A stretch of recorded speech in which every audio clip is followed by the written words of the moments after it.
This is Sup Connect Live, and we're going to be interviewing Maddi Leblanc, and we're going live right now. Hello, Stand Up Paddle community. Kristen Thomas here. On behalf of Sup Connect, and a thank you to Sup Connect, we are doing a live interview as we do every Thursday. Super excited today to have Maddi Leblanc from Niagara, Ontario, Canada. So she's on East Coast time. I know she just got off work this afternoon to do this, so we're really happy to have her here. So many things this young lady has already done. She's a sup racer, an event producer. She is a speaker and an educator on a couple of different levels. So I'm very excited to have all of you here listening. Just a quick reminder, again, these are weekly Sup Connect Live. We also have a Facebook group called Sup Connect Live Discussions. We would love you to join us. We try to, because this is live in Instagram format, we can share pictures there, links about things that we talked about. You'll want to be able to follow Maddi and know about all that she's doing. One of the things she does, I just going to give you a little challenge. She surfs, but it's not on the ocean and it's not behind a boat. So hold that thought and let's add that to the different things that we're going to talk about in just a minute. So Maddi, excited to have you. Here she is, and I'm going to invite on SupConnect Live's Thursday afternoon interview. Welcome wherever you are. There she is. Hello. Hello. Can you hear me fine? I can. Can you hear me? Fantastic. Yeah. Not a flow. Hey, somebody's from Spain. I love it when we get somebody off the continent. Just checked in. Well, fantastic to have you here. Hope you had a good day in Canada. It's kind of a big week for both of our countries. So happy belated Canada Day. And then we are, of course, are celebrating 4th of July here in the US. I was going to wear red since it's a mutual color of both countries, but didn't have that with me. Although I am traveling right now.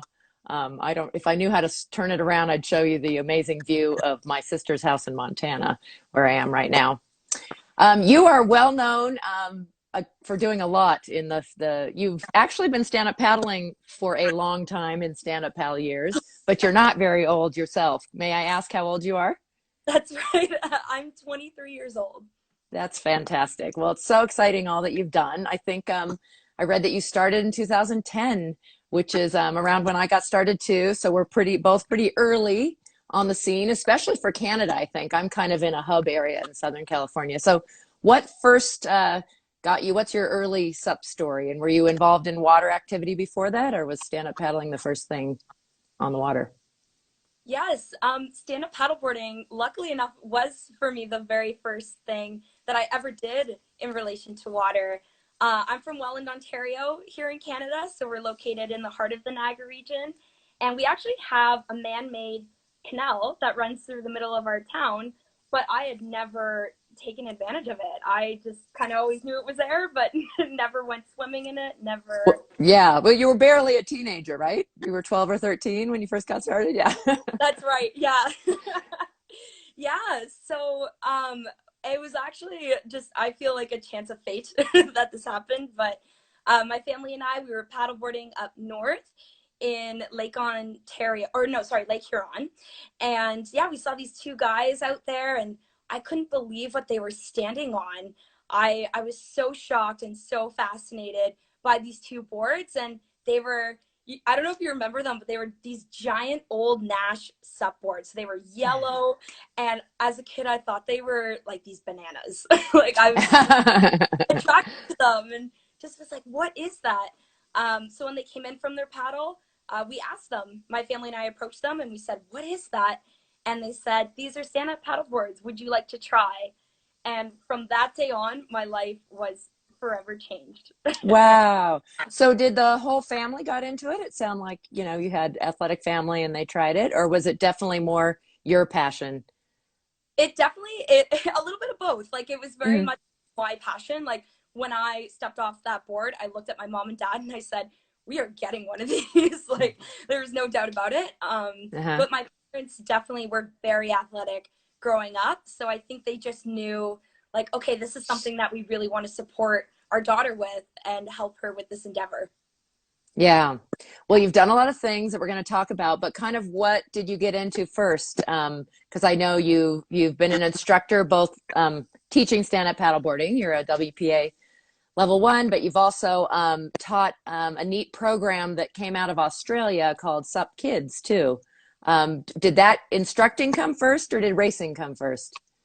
Racing actually Mm, came, and because of racing, that's how I was able to find Sup Kids, or actually more so, Sup Kids found me. I didn't even know yeah. it was a thing. Um, but yeah, I guess to take it like even a little bit further back, it wasn't until I started a fundraiser in 2014 that caught the attention of sponsors in my area. So people who had sup shops around Niagara, which I didn't even know was a thing again too. I didn't know people had businesses supporting stand-up paddleboarding even in my own hometown. And so through that event, that's when they introduced me to racing. And then Mhm. racing introduced me to even more sponsors. And then one of my sponsors, called Paddle Niagara, he came up to me one summer, and like the most chill way anybody could ever offer you a job. We were just paddling out on the water, and his name's Timbala, and he looks at me and he's like, "So Maddie, I want to bring like a kids camp to Canada next summer. Like, do you want to teach it?" And I was like, sure, like I like kids, I like paddling, like why not? Yeah, and then we met up in the winter, and he had just plopped the Sup Kids curriculum education book right in front of me and said, Maddie, okay, learn this by the time summer comes, and it's all yours. And Yeah. yeah. It's a really neat curriculum. I know it's been a little bit more challenging. I don't know if it's true in Canada, but US, we just don't have the same system that Australia has of everybody belonging to a club or being, the kid camp system isn't really connected in the US. So there wasn't like this like clear place to put it. So they really were having to look for. So I don't know if Canada has more of a cohesive program in youth sport or water sports. Yeah. Wow. That's a very interesting point. I would love to like dive into that a little more for the US, because I know we have over 23 Sup Kids schools around the world. And so I think, yeah, there's only like two, I think, in the United States, and we have three in Canada, which for me actually is, I think that's quite shocking because our environment is so different and it's very unique versus a lot Hmm. of other countries who do have more, let's say, ocean access. We Hmm. don't have a lot of that. Or Whereas year-round access, which that's your right. water changes form and freezes, I assume. Not the big lakes, but a lot of it. It does. Yeah, it does. Like we had a very warm winter this year, so none of our Great Lakes really froze over, but we have had years where Lake Erie especially, it's so shallow, and yeah, it freezes. So yeah, as long as the water's open, we're paddling. Yeah. But a really neat program that introduces kids through SUP to all these different environmental aspects. And also, I think that's super fun. But let's back up. That fundraiser that you started when you were a teenager is really special and meaningful. And that's just so neat to see how it's grown. So sadly, it was in memory of two, I think a neighbor and a friend that were lost to cancer. But God bless this community. They're just always out there, I think doing great things. And we've already mentioned that you've been involved with environmental education, but also doing fundraisers for. So explain your fundraiser a little bit that has grown. Yes, yes. So on board, my family and I, we founded it in 2014. But it actually happened, like you said, because we lost two friends of mine back in 2011, and they were both in the same year.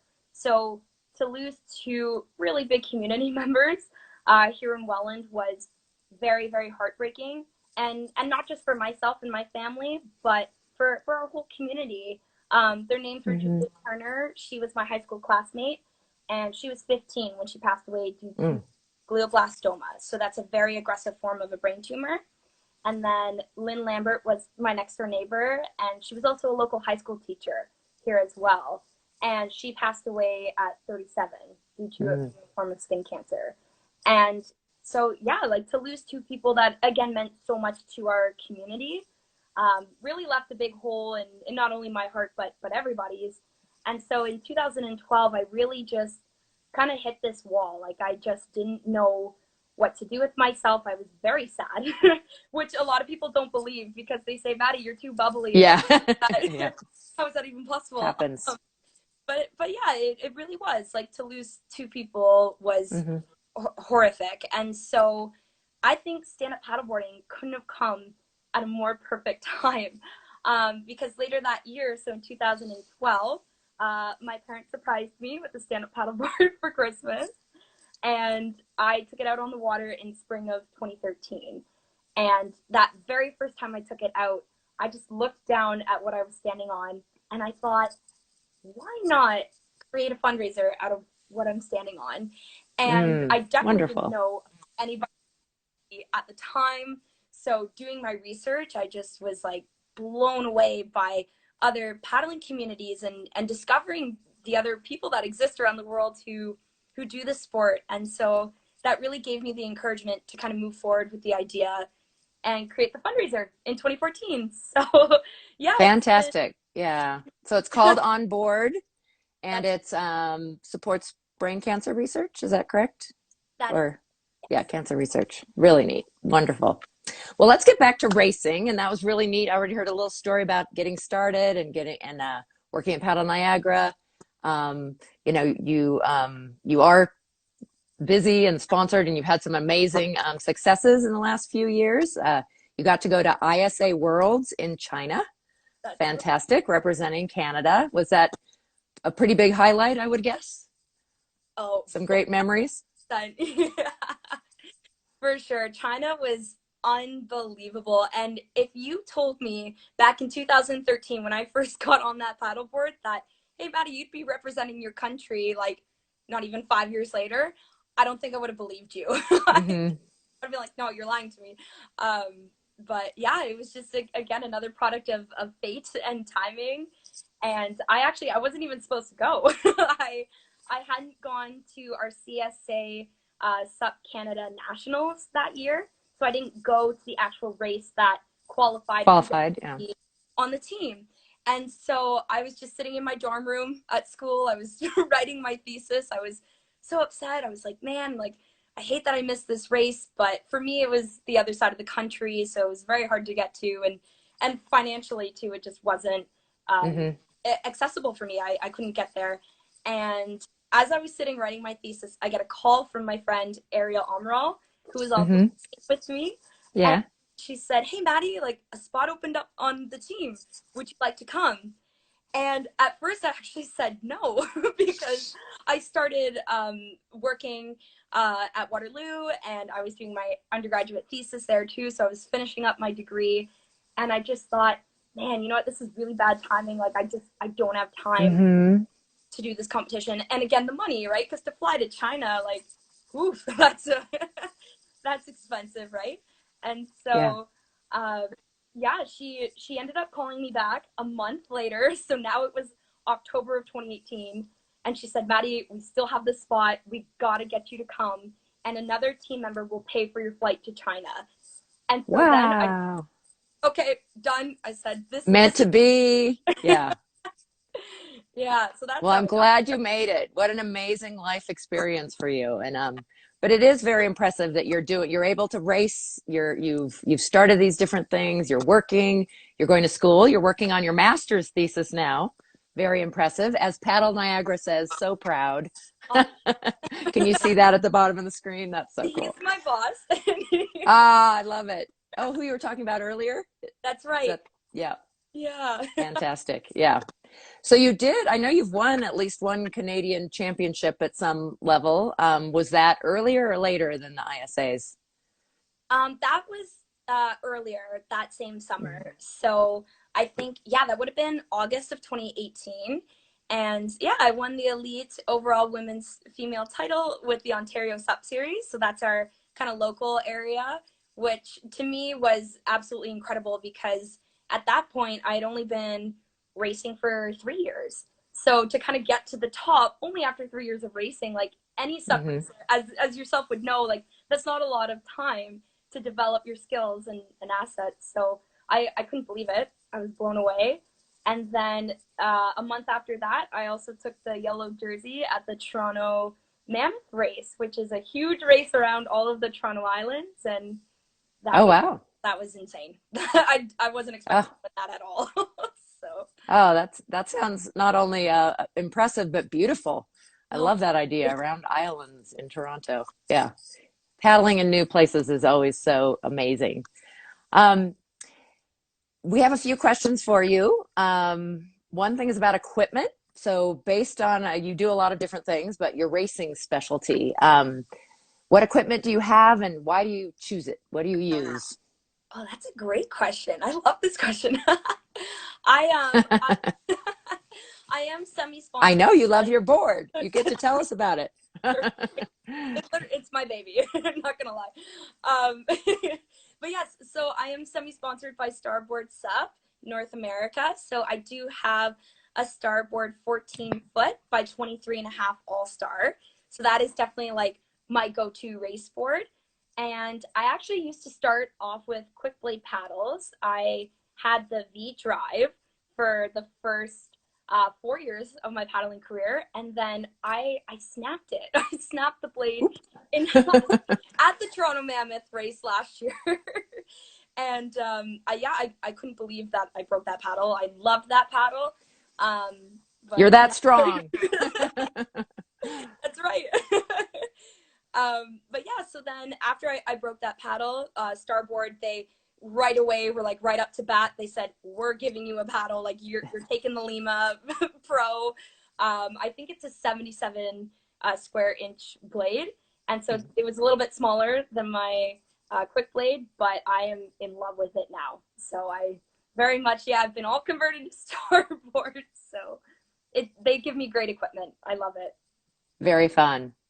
So, how any kind of tips about things? Let's start with what to avoid in getting started in. Well, you teach and race, but let's talk about racing more. So, Yeah. what if since you're young and you started young? I don't know if you raced a lot as a junior. I don't know if they have those categories again. We're a young sport, or if you went right into just women's categories. But any things now, if you could look back now, what would you avoid doing or What in would I getting started racing? Yeah. Wow, that's a great question. I think really my passion for the sport is what drove me to participate in it.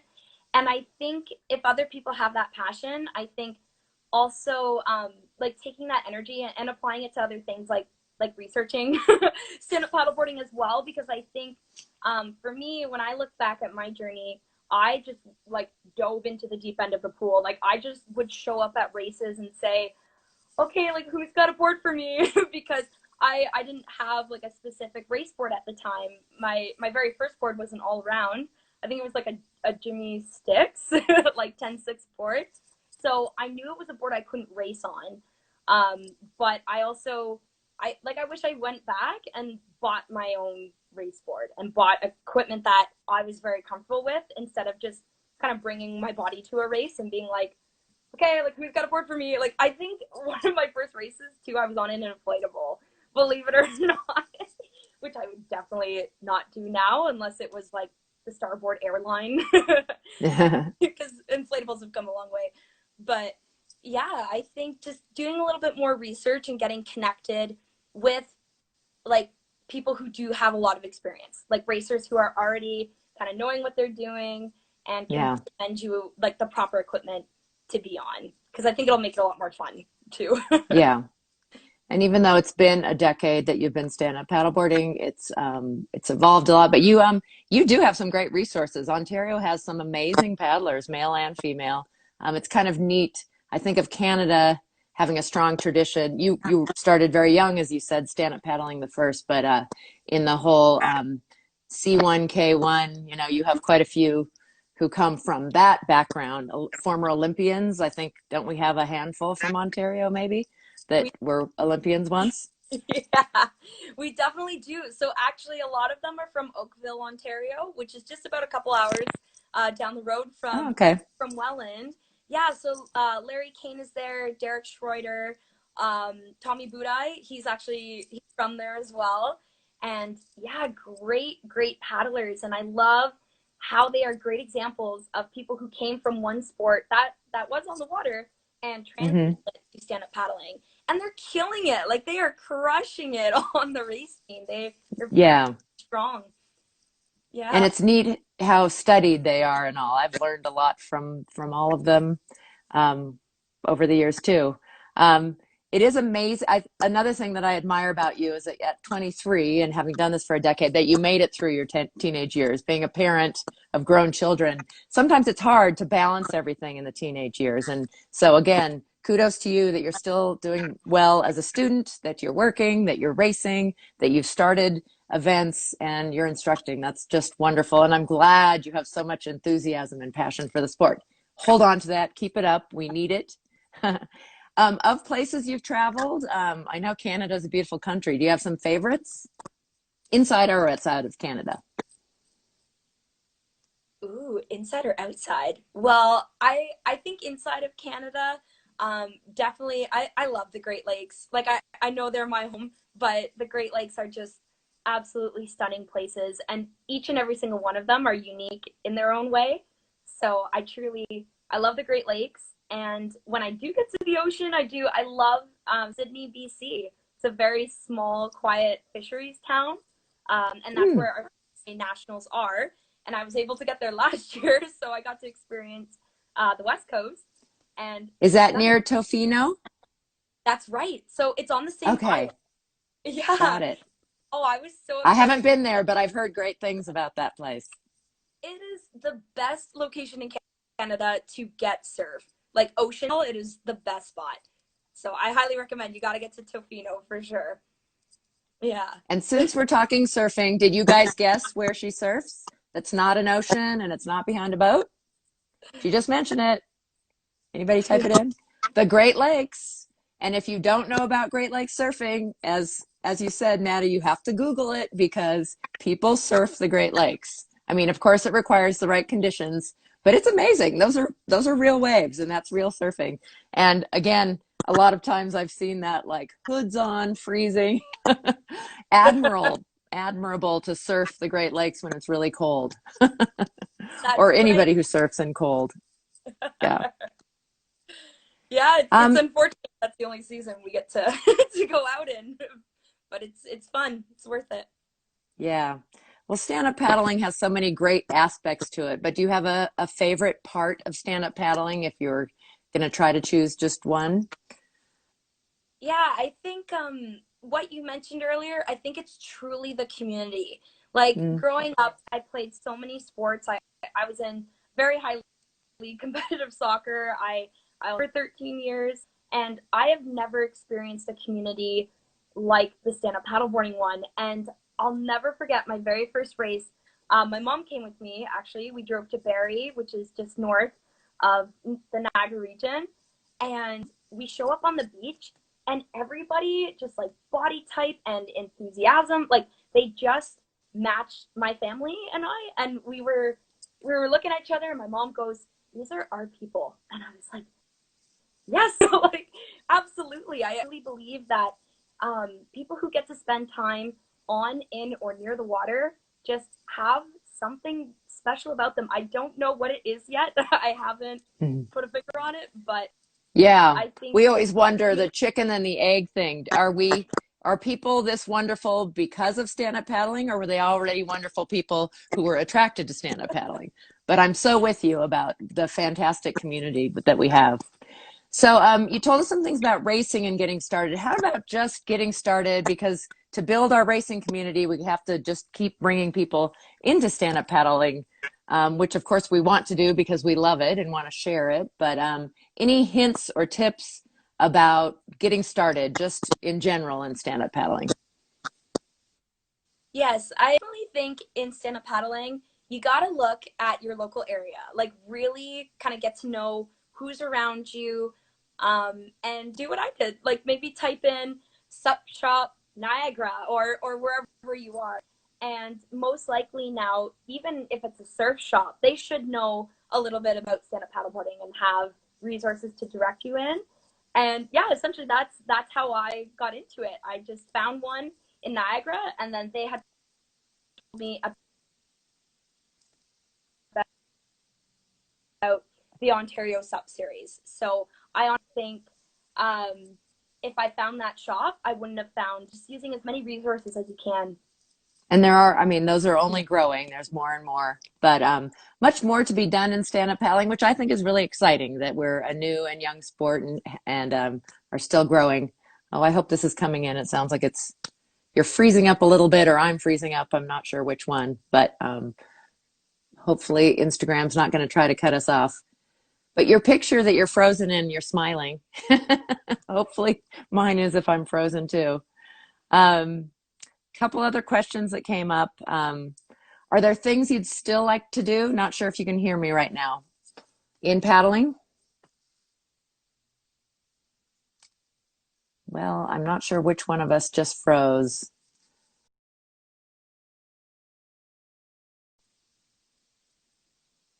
Uh, well, sorry guys, we lost Maddie, but we had a great interview. It was great to talk with her. Maddie from Canada, only 23 years old.